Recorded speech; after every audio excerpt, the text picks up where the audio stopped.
Cheers. Good evening, ladies and gentlemen. How are you all?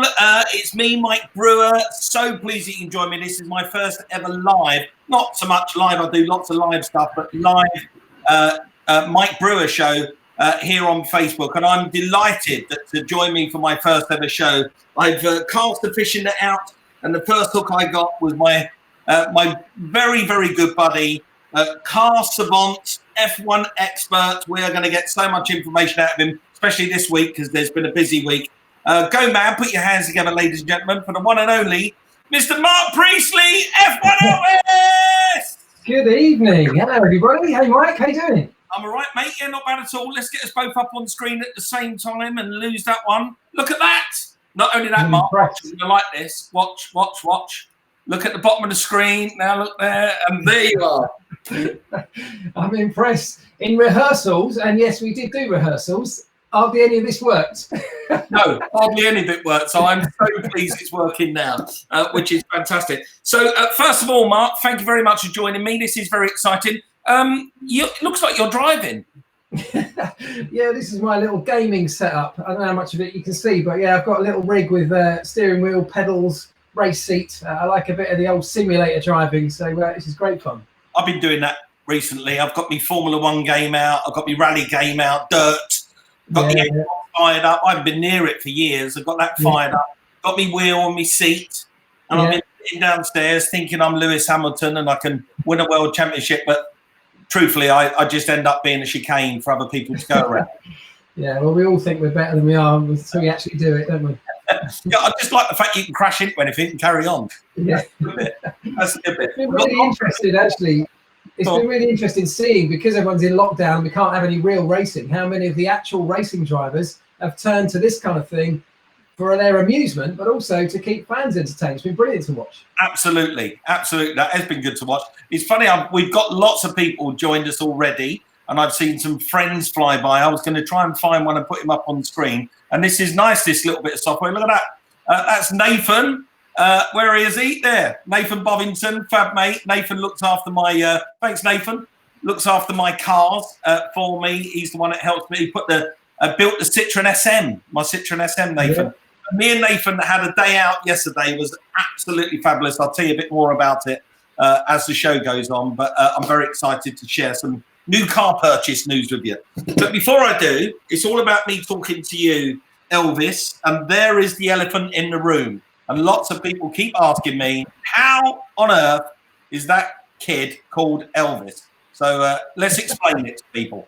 Yeah, nothing to do with singing or dancing, because I can't do either. It's a very tenuous link to my surname of Priestley. And there you go, the penny will have dropped for loads of people right there. But some bright spark when I was at school, and you know, this tool picked up on the fact that Priestley sounds a little bit like Presley. And ever since then, when I was about 10 years old, that's been my nickname. So I've worked in Formula One for years. I reckon at least half of the entire Formula One community probably don't even know that my real name's Mark, because everyone just calls me Elvis. Even my wife only ever calls me Elvis. Yeah, it's so funny because it won't compute in my head. We've worked together for a year now, and it won't sink in my head. It just won't go in. I still want to say the words. I want to say the words Elvis, but the word Mark comes out because you just look like a Mark, and you don't. And I have actually seen you try to dance and sing, and you're right. Don't ever do it. You're not Elvis. You're just not Elvis. So there you go. That's how you get your name. So let's talk a little bit about your backstory, because people were introduced to you years ago on TV. Taking Lewis to his Formula One World Championship is one way to be introduced on TV. Then you've done some pundit stuff. Then you've done a show on Discovery where you drove around the world. But you really come into your limelight with me when you worked with me on Dream Cars. So tell people a little bit about that journey. How did it start for you? Where did you get your... because in terms of mechanicking, you are playing for the Royal Symphony Orchestra. You can't get any further up the ladder than taking somebody to a Formula One World Championship. So where did you start? Did it start in a garage with your little toolbox and little car? How did you get there? Yeah, it's interestingly, you know, the world of Formula One, which was always a dream of mine. So I grew up basically living next door to Brands Hatch. very famous racing track in the UK, where actually when I was a kid, the British Grand Prix was being held there every other year. So that's how I was probably introduced to Formula One. I could hear it, I could see everybody turning up, and was fascinated by it. But I was actually more fascinated by the engineering side, and these amazing cars. And then particularly I was fascinated by the pit stops.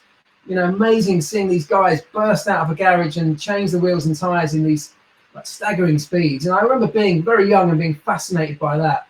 And then over the years, it kind of dawned on me at some point that could be my job. There's nothing actually stopping me being one of those guys. And at that point, I just set my sights on it. I was, tenacious. I just didn't let it go. I was absolutely determined. And I studied engineering at mechanical engineering, because there was no such thing as a motorsport engineering course back then, which there is today. So mechanical engineering. And then once I finished that, I went in as an apprentice at the very sort of lowest level, not necessarily in a road car garage, but in a very low level racing team. We were racing Caterham 7s. And to me, that was just amazing. That was a dream come true anyway. And I then worked my way up the ladder, going to Formula Ford, which is the sort of bottom rung of the motorsport ladder. Same way a driver does, really, is that you start at the very bottom level like that, and you climb your way up, Formula 3. Then what was Formula 3000, which is now the equivalent of a sort of Formula 2, a step or two away from Formula 1. And I worked my way up in the race mechanic role, always trying to get to Formula 1. That was always my goal. And then eventually, after years of pestering every single team and building my experience up, I was very lucky that it was McLaren that eventually, they caved in. After all of my letters begging and pleading, they finally gave in and asked me in for an interview. And I still remember that day being the best day of my life at that moment, because it was genuinely a dream come true. And the rest after that was just dream after dream after dream, and worked with some amazing people, worked on some amazing cars. And one of the great things about Formula One is that you end up, as an engineer, you have the best of everything at your disposal. The best resources, the best equipment, the best people that you're working with. So it genuinely is a dream come true. Brilliant industry to work in, and I've learned an awful lot along the way. It's been great. Fantastic. How cool is that? That is just amazing. Gutted, absolutely gutted that you didn't say the best day in your life was coming to work with me, but that's fine. That's fine. I'll let that one go. It's a close second, mate. What a fantastic story. It's a brilliant story, and one that I'm sure my audience don't know. So it's nice to know your background. So when you go to work for McLaren, how does that work? Do you literally doorstep Ron Dennis? Are you in the car park at the McLaren headquarters washing his car for him every night? When he comes to his car, you're just going, "Hi, Ron," and he says, "You say you don't know me yet, but I'm going to work for you one day." I wish it had been like that. I wish that had been the story. I don't think Ron would have let me anywhere near his car back then. But I think the way I did it was, because this makes me sound really old now, but this is pre the idea of sending emails to people. This was about literally writing letters back then. So I was writing letters to every single team, and you'd have to sort of really search. You'd go through Autosport magazine, looking at sort of company adverts for anything, trying to work out the address from those, and trying to work out the right people to address your letter to, and then literally handwriting letters or typing them out, printing them out, and popping them in the post. And I've still today got a stack of rejection letters that big from every Formula One team that I've kept. That big? There's only 22 teams, Mark. So what? I was writing every week. I mean, I was literally writing. I'd get a letter back, and it would invariably say, "Thanks for your letter. There's no position at the moment for someone of your experience, but we'll keep you on file." It's one of those standard things. And every week I'd get that back, and every week I'd kind of write back again, and I'd go away and I'd try and get some more experience by offering to work for free at the local race team at Brands Hatch or something. And I'd write back in my next letter. I'd say, "Well, look, I've been doing this since we last spoke." And it just went on for a few years like that. And as I worked my way up the ladder of different race teams, I was continually doing that. As I say, after probably, 15 or 20 rejection letters from McLaren, finally got one through that said, "Yeah, come on in. We'll let you in." Stop it. Stop asking us. Come on in. Yeah. We're going to reject you to your face. So you really know. So you can stop writing to us. But fortunately, you landed the role. A role that took you, as I said earlier, I wasn't kidding when I say you're the symphony orchestra. You are the finest musician in the world once you go and play for a symphony orchestra anywhere in the world.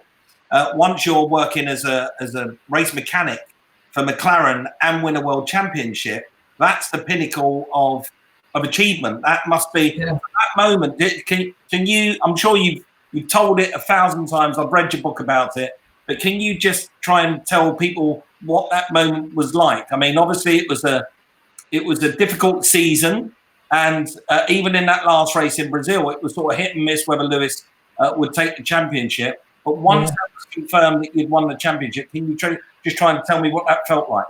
Yeah, I mean, amazing in a very short version. I did a YouTube video on my YouTube channel recently about exactly this, and it brought so much emotion back, reliving all of those moments. Because anyone who does follow Formula One will remember that race in Brazil, it was 2008 in Brazil, last race of the season, and I was working with Lewis. We went into that race up against Felipe Massa, the only two guys who could win the championship. And it was raining, it was horrendous conditions. It went down to the final lap. And it was so close that, it actually went to the last corner of the last lap of the last race of the season. Jarno Trulli in a Toyota? It was Timo Glock. Timo Glock in a Toyota? He was in a Toyota on the wrong tyres. It was raining, so he was sort of going backwards without any grip. And Lewis managed to get past him on the very last corner. And honestly, the emotion in that second is so hard to describe, because when I talk about a dream coming true, getting to Formula One, which was always my dream, it was. And then you have a dream of maybe one day we might win a race, and then that comes true. It's amazing.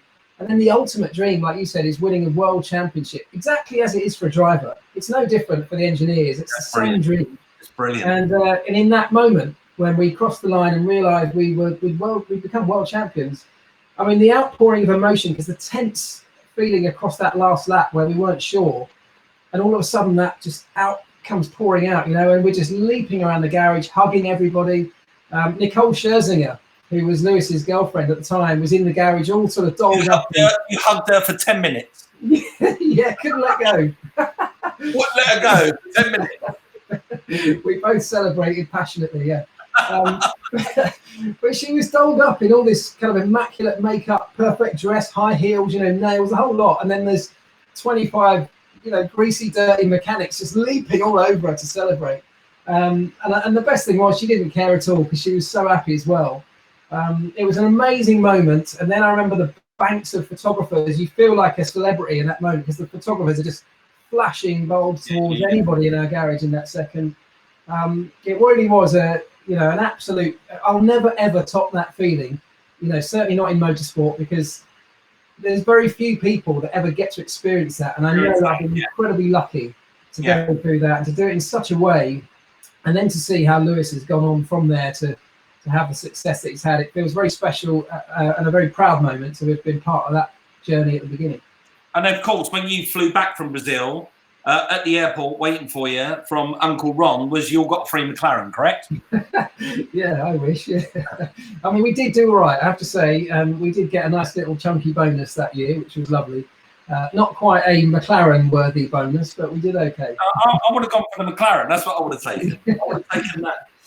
It's very apt that you said not many people had been able to have that experience. In fact, we can more or less count the amount of people, because yesterday was a very special birthday. It was the 70th birthday of Formula One. It makes me laugh when I go and visit places around the world and they say that they're the home of Formula One. No, the home of Formula One is Silverstone. It was 1950, on May the 13th, 70 years ago yesterday. Happy birthday, Formula One in Silverstone. A little bit of footage here that I'm going to play. And this just shows you the Silverstone circuit in England. Formula One racing can trace its origins back to the European Grand Prix Championship that took place in the 1920s and 1930s. Racing was put on hold following the outbreak of the Second World War, but restarted again at its conclusion. 1946. This is at a time when Formula One was new. So the FIA said, let's have a Formula One World Championship. So they went out to these teams, and you're probably better at describing this than I am, but teams turned up to the paddock at Silverstone in what kind of vehicles? Well, I mean, anything they had lying around almost, because at that time, no one had been able to build racing cars. We'd just come, through an incredibly difficult time, of course, for the world. And so people were turning up with cars that were like 10, 15, 20 years old and racing them in a Grand Prix. And that's amazing in itself, because to think about something like that happening today is obviously, it's unthinkable, isn't it? It just couldn't possibly work.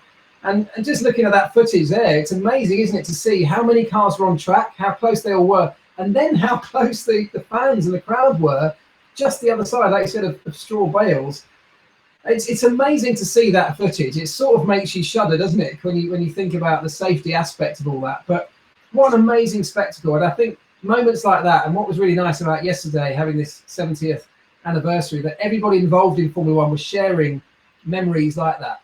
And it's very easy when you get caught up in the modern day of anything, probably, but in my world of Formula One, to forget where it all started. Yes. And it's really, those drivers were just, heroes, weren't they? So brave. I think might say crazy. Fangio won that one. Yeah, in the Alfa Romeo. Alfa came first, second, and third, didn't they, in the 153? That's right, yes. And just built a replica of that car, which is on his show, Master Mechanic, which is downloadable on the Motor Trend app. If you haven't got that, you should do. You can catch me and Elvis on Dream Car. That's everywhere around the world. So download the app, Motor Trend app. In America, it's really funny. It's $1 a month in America, right? $1 a month. Here, I think it's $3.99 a month. And somebody said the other day, how dare you? I've had lots of this. How dare you charge for an app, right, to watch the shows? So it was Ant who replied to the guy and said, okay, I'll ask the cameramen, the soundmen, the recorder, the editors, the mechanics, the hosts. I'll ask them all to turn up for $1 a month and try and make the show for you. Yeah. Because it's such a powerful thing. You get all the content plus our shows as well. So Alfa won that first, second, third. Safety back then was a leather helmet and a boiler suit. Yeah. And the guys in the pit lane as well. I saw some footage yesterday of, it wasn't quite that far back, but when they used to have no speed limit through the pit lane. And it was, it's part of the racetrack, and you had cars literally tearing through at well over 100 miles an hour with mechanics, people like me stood just a few feet away. And I sort of, can obviously relate to that. And when I was doing it, the speeds in the pit lane were 70 miles an hour, which is terrifying. But to have them going at full speed on the edge of traction, on the edge of grip limits, terrifying stuff. But what amazing footage to be able to look back on. Fantastic. I love the way when you look at those old cars, and now Ant's built one, I've been close up to one as well. When you look at those old cars, you're sort of, half of you is outside the car as well. Yeah. Very, very low at the doors, and you're sort of hanging out the car, and because of the way the transmission tunnel works, because the engine's up the front, it's rear-wheel drive, you're sitting on top of the prop shaft, drive shaft, you're sitting on top of that. So that means your seat is higher, so you're sitting sort of outside the vehicle. And it's really terrifying when you see that, because when they're leaning into the corners, on those, on the Maseratis, the Alphas and the Ferraris, their exhaust comes all the way down the side of the body. Yeah. And the driver is almost leaning on the exhaust pipe as he's going around the corners. The injuries must have been, every single race. You see Sterling Moss passed away recently, God rest his soul. Every time he took his goggles off, he had a black face, completely black, looked like a coal miner. Yeah, back when drivers were proper drivers, eh? Proper drivers. They got out of the car and had a cigarette. Yeah. Talking of that, I remember in modern Formula One, I went to a Formula One race at Budapest. I went with Chris Evans, the radio DJ, me and Chris Evans. Yeah. And believe it or not, Stephen Hendry, the snooker player. Yeah. There's a trio for you. How'd you get those three together? So we went with Jordan to Budapest. And I remember qualifying finished. I smoked back then. I haven't smoked for years. Qualifying finished. And Heinz Harald Frentzen jumped out of the car, walked straight up to me and said, "Kiss back." And he was a smoker. And I thought, I think no Formula One drivers smoke, but they clearly do. They do, yeah. And I have to say, also back then, of course, every team was sponsored by a cigarette company. So, they were giving them out like sweets. I used to come home from a race with about 600 fags. And, did you really? Through security? Yeah, exactly. Yeah. Selling them down the pub. Yeah. That's how you become a wheeler dealer, Mark. See, now we know. Now we know. See, I said Mark again. Now we know why you become a wheeler dealer, because you're selling snout down the old boozer. Never That's miss what a trick. So then you had this amazing career. Today you're an F1 pundit, but you also do track guides for Formula E as well, don't you? Yeah, so I've since Formula E started, which for those who don't know is the kind of all-electric single-seater race championship. I got involved right from the very first day. Actually, I was there at the very first race in China, and it was an amazing experience because, you know, I've grown up with racing cars my whole life, but they've always been really loud, really noisy, you know, smoky, gas-guzzling things that you can feel coming, let alone hear them coming. And I think I'm pretty savvy around the pit lane. But yeah, I'll go to a Formula E race and I nearly get run over 2 or 3 times over a weekend because you can't hear the things sneaking up behind you. But yeah, I've done a couple of years of traveling with Formula E, reporting on the races and stuff. Nowadays, I do it more from home in a YouTube sense. But it's an interesting.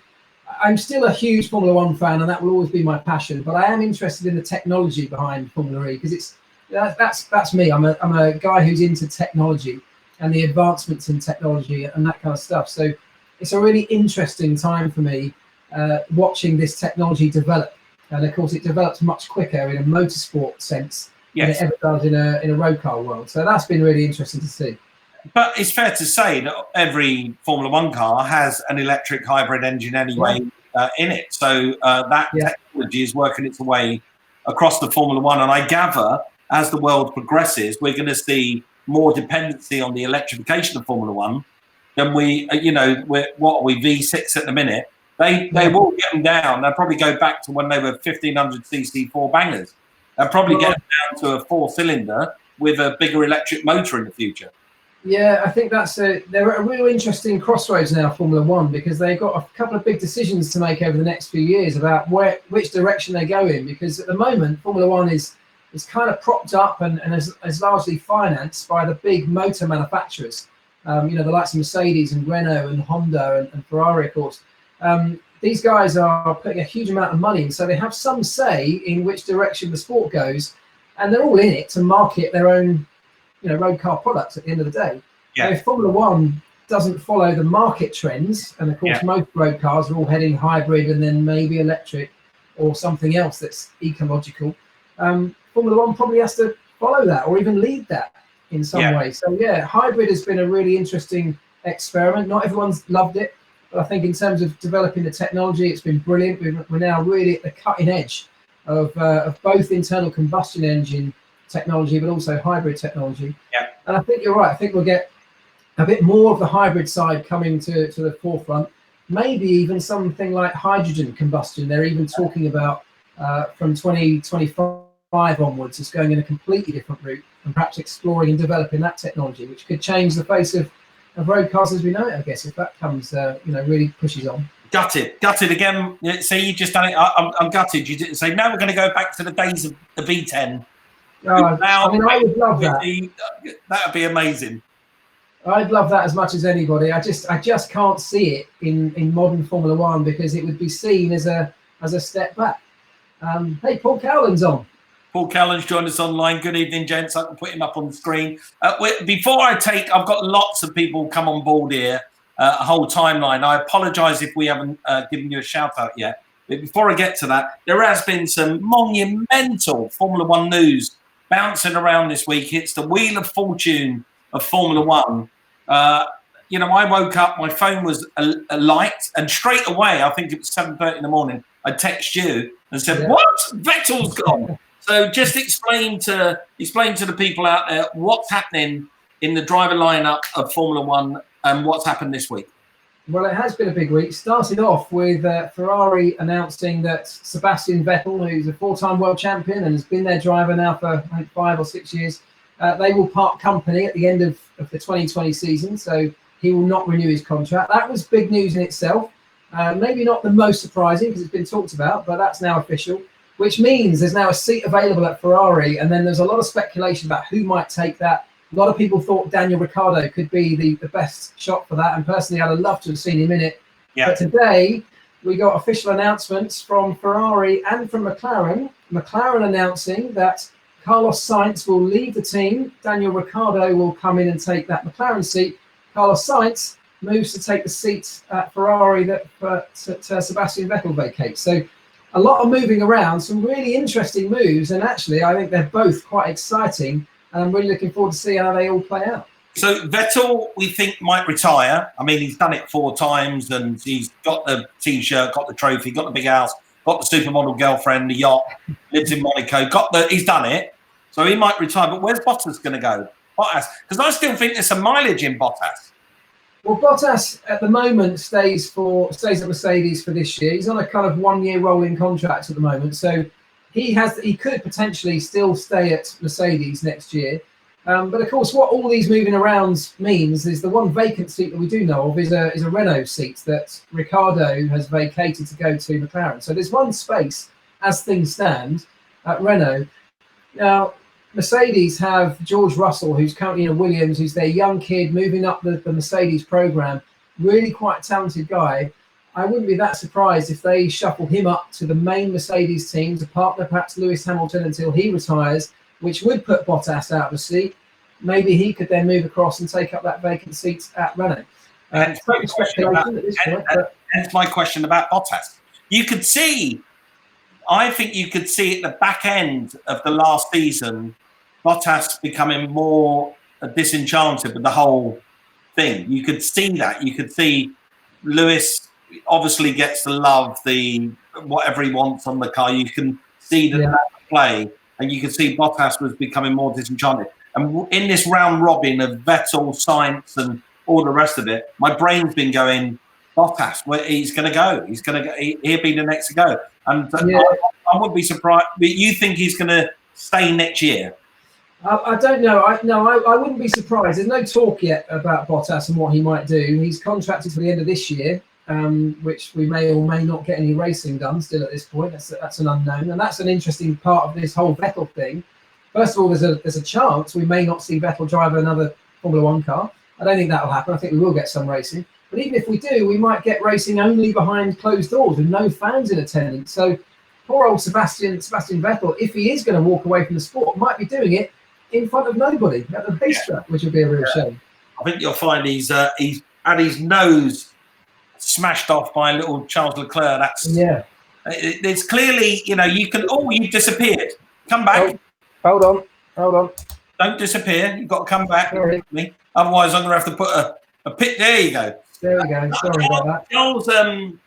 Charles Leclerc has been a sensation. He has lifted Formula One up. He really has.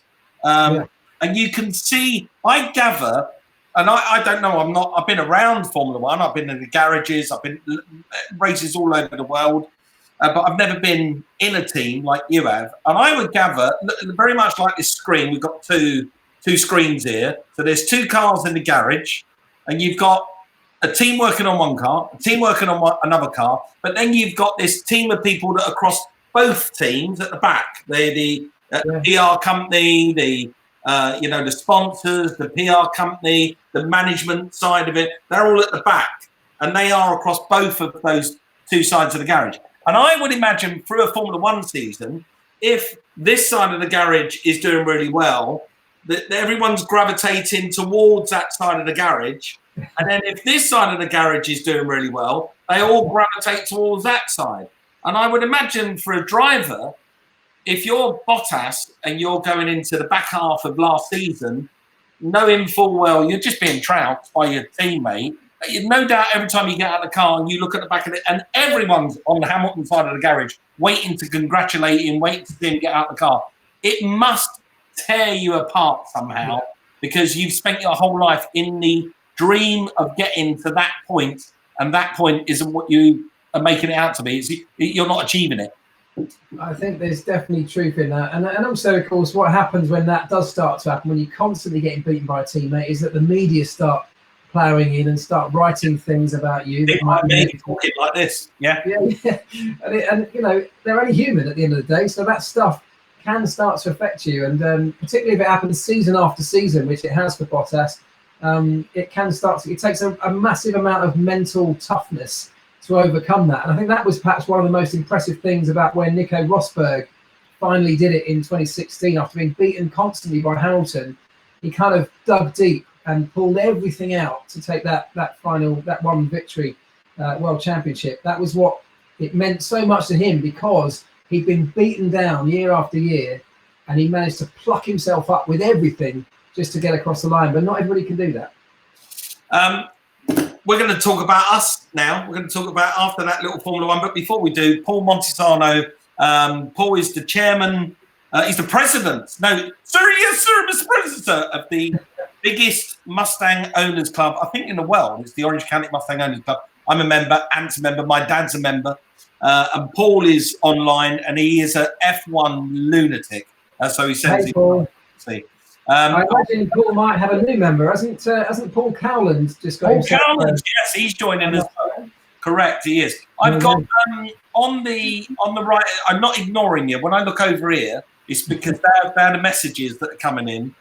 We've got loads of them, so I'm not ignoring you. I'm just picking a few out, so I can flash them up on the screen, and we can answer some questions. So let's talk about us just for a second. So me and you. We got this fabulous series Dream Car. It's a chance to for me and you to give back to the car world that's done us so much, done so much for us. So me and you are getting a chance to give back and give people their dream cars. Lots of speculation out there, a bit like the Formula One world round robin. People go, you're working with Elvis. Where's Ant? Is that it? You know, you lost one mechanic, now you're losing another mechanic, and you've gone and found another one. And that's just not true. Me and Ant are still working on wheeler dealers in America. Me and Elvis work on Dream Car here in England. However, we feel that there is a lot of people out there talking about they want to see you, Elvis, wielding the spanners on wheeler dealers. They want to see you in the workshop getting a bit more in depth, and I would find that really exciting. I want to know what people think out there, so they can type that in and tell us what they think. But what do you think? What, me? Yeah. Well, I mean, we should explain that I'm certainly not going to try and lump Ant over the head with a sledgehammer and drag him off to a cave. I reckon a bit of Greco-Roman wrestling. You two. Down to 2 nappies, a log fire, lambs or ruts, greased up, and you just go for it. Look, at the end of the day, I love cars. You know that, Mike. Everybody knows that. I love cars. I love working on them. I've so enjoyed being part of the Wheeler Dealers family, which I now am, which was something brand new to me. Working with you has been amazing. Of course, I would love to do more of it.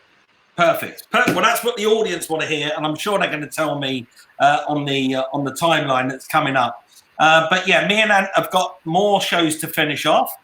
Then we're planning on, me and Elvis are planning on more. We can't officially say it, but we are having big discussions at the moment about doing lots more of Dream Car because it went down so well. And both me and Elvis are very much up for doing some more Dream Car, and the possibility of getting Elvis and bringing him across to the wheeler dealer garage, which I'd love to see, and getting him working on a car like in depth that I bring back to the shop, rather than a car that he's just got to pump the tyres up, put some washer fluid in it, change an indicator bulb, and we kick it out the door and Dream Car. Because you'll be absolutely brilliant, and that's very exciting. So we're going to talk a little bit about Dream Car. Before we do, let me just play this little clip. I'll just put it up here and play it in this little box.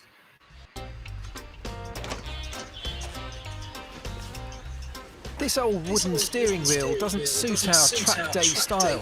I spent £60 on a black motorsport-inspired upgrade, trimmed in Alcantara for extra grip in the corners. So I'm going to change the steering wheel, and the first thing I'm going to do is, having taken the horn button out, I can now get access to the central nut that's in here. And I'm going to loosen that off, but not completely off, because when I start to pull this steering wheel off the splines, quite often they're pretty well stuck. And you've got to give them There is a good reason yank. why I've Eventually, at chosen some this point, clip. it just dislodges and comes reason. off. And I have hit myself in the face with these before. So to put that in a nutshell, as you can see, audience, my Elvis, he pulls a wooden steering wheel off the Mazda Unos imported bag of shite little car. And the reason I chose that clip out is that was the most expensive thing on the car, the wooden steering wheel. It's true. It was the only thing you took off. We're trying to sell the car for more money. It was the only thing on the car that was actually worth any money. You did bring back some unbelievable cars during this series. It was, I did bring back, and I apologise. Still today, I'm so sorry. And I'm so pleased it didn't break our love affair. But the horse box, I'm sorry about the horse box. I'm sorry. I'm just sorry. You know, when I see it as a horse box, I thought it looked good. It was all green. It was, and I don't know anything about buying horse boxes. I'm out to buy a car, and I didn't realise that when you took it apart, it was going to be like that. So I apologise. Well, to be honest, I didn't realise it was going to be quite that bad. So I was disappointed when you turned up with it, but not as much as when I started putting it to bits. The whole thing disintegrated. Oh, God, that was a nightmare. That one was a nightmare. So did you enjoy it? Oh, it's so much fun. I mean, I've said this loads of times in loads of interviews and things that I've done. Turning up to work every day at that workshop. First of all, as I said earlier, love working on cars, so that's where I'm most at home. But you know, you'd rock up every day with the biggest smile on your face, and we had so much fun doing it. I've never laughed so much as I have every day at work over the course of filming that. So we had a proper laugh together. What was great was that you and I, because we hadn't met each other, had we, until we started filming this, and yet we did just get on straight away. It was a proper bromance. So yeah, I was really pleased with it. It's a love affair. It really was. And it's funny because we both bonded. It's like me and Ant, you know, and me and Ed. We just bonded over our love of cars. It's as simple as that, you know. The bromance is there because we both talk the same language, both got the same passion and enthusiasm to rescue and save cars. We love how classic cars look and feel and what they do and how they emote you. You love future technology and new technology. I'm a geek as well. I love all that stuff. So yeah, we instantly bonded over our love of cars. And it was such a joy going to that shop every day. We have an amazing crew, by the way, everyone. Yeah. We have Nick, John, we had Simon. Simon is just a legend. We had Rollo, and we had Reese with us every day. We had some amazing people to help us put the show together. And the rule is, and it's always the rule, if you work with me, it's always the rule, if we don't laugh to the point of tears every single day, then let's just not do it. Let's go home. Because I only want to do it to have a laugh. We were held together by our boss, Woody, who we dearly love. So just in case he's watching, big love to all the team. And the other thing, Mike, is that, you know, that was tough. Some of those things, the projects we took on were tough. And I don't think you saw all of that in the show, just how, you know, the late nights, the amount of hours, the weekends, some of those were so hard work and so tough. And the schedule the pressure we were under was incredible at times. And you can only get through that if you can manage to turn it somehow into having a bit of a laugh and you've got a great team of people around you. So it was only with all of those people and you and I together and what we had going on there that we were able to get through it all and deliver, you know, those cars that we delivered in the end. And those moments when we handed over the dream car, they were what made that show so special for me. The reaction of people and brought tears. Yeah, it brought tears to our eyes, didn't it? It was so emotional, it really was. And yeah, people out there won't understand the amount of effort that we both put into that and the team. It's the hardest job I've ever done. You know, I've been on the front line in Afghanistan and I don't think I've worked harder than I did on Dream Car. There were 6 to 8 weeks and I was leaving hotels. The alarm was going off at 5 a.m. I was getting to another hotel somewhere in the country at 11 o'clock at night after filming all day. And then the call time, there was once we got to a hotel at 2 o'clock in the morning because we had to drive at the end of a shoot. We got to a hotel at 2 o'clock in the morning and the call time was 6 o'clock. So I had to get up at 5. So I got a nice 3 hours sleep that night. And that was all in the pursuit. And I know people go, you get paid for it and all the rest of it. But that was all in the pursuit. We didn't do it for us. We were doing it for other people. It was all in the pursuit. So me and El could make somebody's dream come true. And I'm so proud of it. I just think it's a knockout series. As I say, you can download it on the app. It's a knockout series, and we're very proud of it. Yeah. Want to do more, don't we? Well, to go through all of that, and as you just described how hard it was at times, to still say we want to do more of it tells you, how rewarding it all was, even despite the effort and the tough times. It was a very special series. There's so many car shows, and they're all great. But what made this one different, I think, was that emotional moment at the end that it all built up towards. Yeah. And I'm still in touch with a few of the people that we handed over cars to on social media. They're still every now and again get in touch and tell me how they're doing with those cars, and they're still enjoying it, and it still brings such happy times to them. That means an awful lot to us, I think, doesn't it? Fantastic. It is fantastic. Well, I've got a question for you. Look at that. From Bradley Austin. Oh, yeah, here we go. What sim games do you play on your console, and what do you think of the virtual GP races at the weekend? Well, interestingly, I play a couple of things. First of all, I play the official Codemasters F1 game, which I love. Got 2019 at the moment, waiting eagerly for 2020 version to come out. Incidentally, today, I made a YouTube video, which isn't live yet, but it will be soon, with the game director of the F1 2020 game, talking about how they make it, how they work with the teams. That's really interesting. Oh, man, you're going to get a free game sent to you. That's the way to do it. You do know there's two of us in this relationship. And the other one I've got at the moment is Project Cars, which I've got on the Xbox, which I also have really enjoyed. I've done a few online virtual races on that with a little community that I've become part of. So that's been amazing. And watching the official F1 virtual GPs, I think it's been brilliant. We've got no real racing to watch at the moment because of what's going on in the world. It's not the same, but it's brilliant entertainment, and particularly because we're getting access to the drivers in a way that we've never had before. They're all streaming their own versions of their stream during the race on Twitch. You really get a proper insight into their characters, and some of them are hilarious, which you never get to see over a race weekend. You can see how competitive they are in real life as well. People like Verstappen. When he's really, he just smashes into people all the way around. Very good.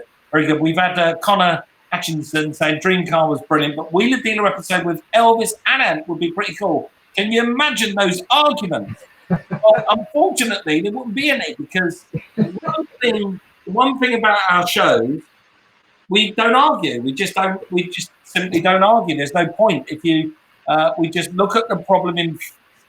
It's a really good saying. There's never, and I may have said this to Elvis before. I've definitely said it to Ant, and I've probably mantraed it to Ed, which is there's not one problem in front of you. It's a whole series of little problems, and they're quite easy to fix. They're little problems, and it's a good mantra to have. And no, we don't argue. We just get on with it. So thank you very much for your question, Connor. Really appreciate it. We've got loads of questions here. It's hard to get. Look at this one. He only rocks with a huge smile on his face because he knows what you have coming to you. He's talking about you, by the way. He's saying it's what I bring into the workshop.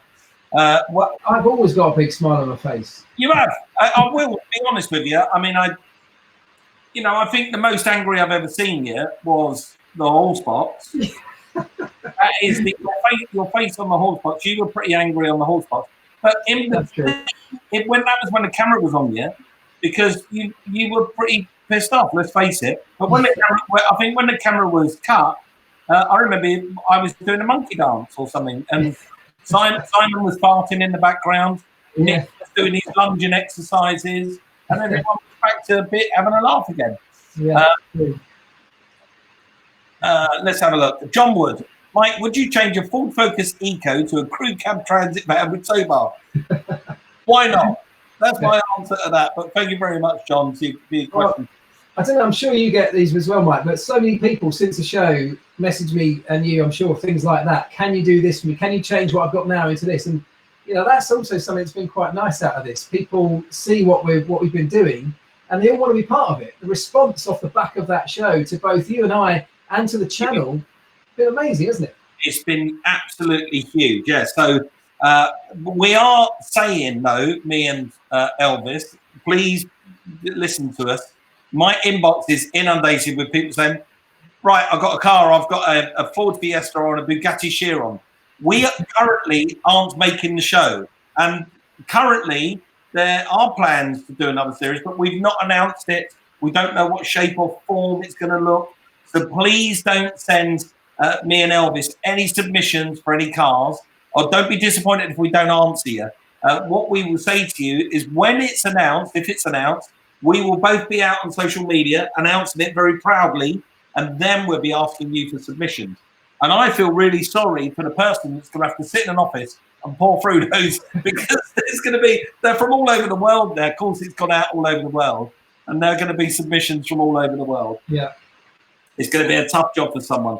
How long have we been online? We've been online for quite a bit, haven't we? Blimey, it's 10 to 9. Anything to add? I don't know. Not only that, I'm so looking forward. I mean, we always hoped we'd be filming a second series of the show now, but if we did it now, we'd have to be doing it from 2 meters apart, which might make some of our embraces after a success a bit more tricky. So I can't wait for it to happen, because I do hope it will happen. And as I say, the love for it's been amazing. We've both enjoyed it. So, fingers crossed we can get back to it very soon. Yeah, fingers crossed it will happen very soon. Plans are afoot to get the TV world rolling again. They announced, EastEnders is starting filming again at the end of June, and something else is starting filming again at the end of June. It's fair to say I can't do my job from home, so I should go to work.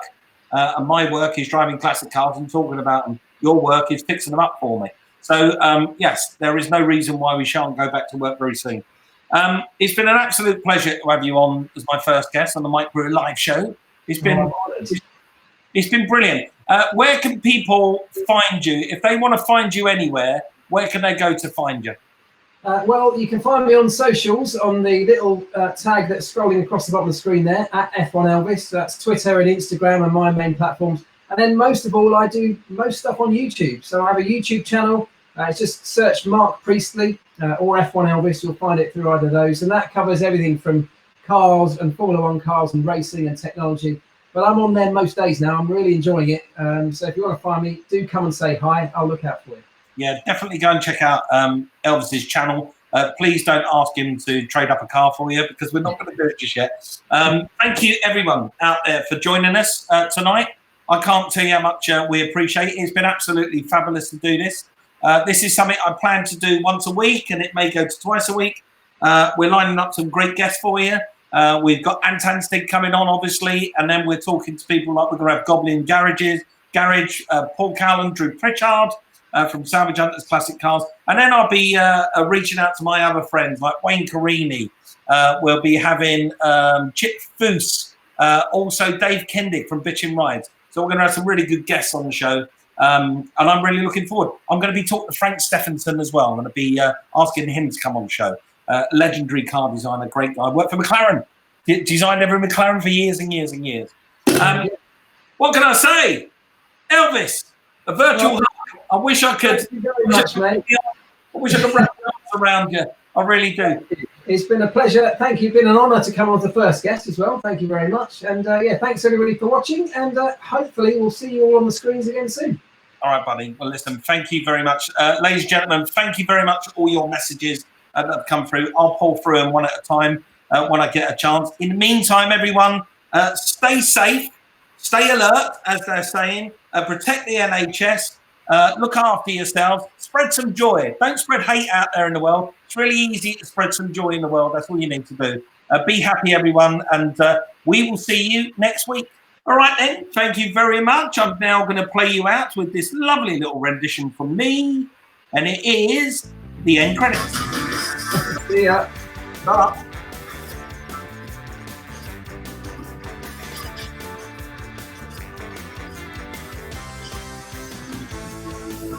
Thank you.